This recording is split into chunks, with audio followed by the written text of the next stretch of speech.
दोस्तों आज की वीडियो में मैं बात करूंगा कि दो डिजिट की संख्याओं का आपस में गुणा कैसे करें जब हमारा बेस कितना हो दोस्तों, जब बेस यानी कि संख्या 10 के आसपास हो। जैसे हमारी संख्या मान लेते हैं एक 15 और एक मान लेते हैं 12, इन दोनों का आपस में गुणा करना है। तो ये 10 से कितना दिखे 5 अधिक है तो प्लस 5 लिखेंगे, और ये 10 से कितना दिखे 2 अधिक है प्लस 2 लिख लेंगे। फिर इन दोनों का आपस में गुणा कर देंगे। 3 डिजिट वाली संख्याओं को जब आपस में गुणा करते थे तो हम लोग को 2 डिजिट चाहिए होता था, लेकिन यहाँ पे 2 डिजिट वाली संख्याओं का आपस में गुणा करेंगे तो हमको लास्ट में 1 डिजिट चाहिए, जैसे कि 5 दूना के 10, और फिर यहाँ पे एक अंक ही हमको चाहिए। फिर 15 में 12 2 जोड़िए या फिर 12 में 5 जोड़िए तो 17 आ जाएगा। और फिर इस एक को यहाँ पे हासिल के रूप में लिख लेंगे तो एक जोड़ लेंगे तो यहाँ पे हमारा 18 आ जाएगा, और फिर इस जीरो को आपस में जोड़ लेंगे तो ये हमारा 180 आंसर आ जाएगा।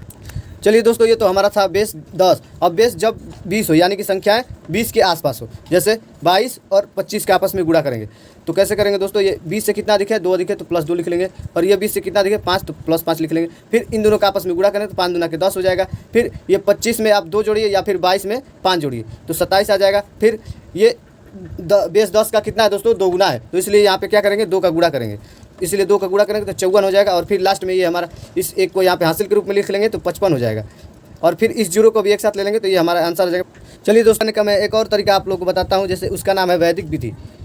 इस विधि से भी हम गुणा आसानी से कर सकते हैं। जैसे संख्याएं थी हमारी 12 और 15, इन दोनों का आपस में गुणा करना है तो पहले इन दोनों का आपस में ही गुणा सीधा सीधी कर लेंगे। इस विधि को ऐसे भी लिख सकते हैं, स्ट्रेट एरो फिर क्रॉस एरो फिर स्ट्रेट एरो, यानी कि इन दोनों का आपस में सामने गुणा 5 दूना के 10 को जीरो हासिल 1, फिर 5 का 1 में गुणा तो 5, फिर प्लस कर लेंगे 1 का 2 में गुणा तो 2, तो ये हमारा 7 आ जाएगा। और हासिल 1 हमारा पहले का था तो 8 हो गया, और 1 का फिर 1 में गुणा कर लेंगे तो कितना हो जाएगा 1, तो ये हमारा आंसर हो गया। वीडियो अच्छी लगे तो लाइक सब्सक्राइब शेयर जरूर करें, और पूरा वीडियो देखने के लिए हमारे चैनल जरूर खोलें।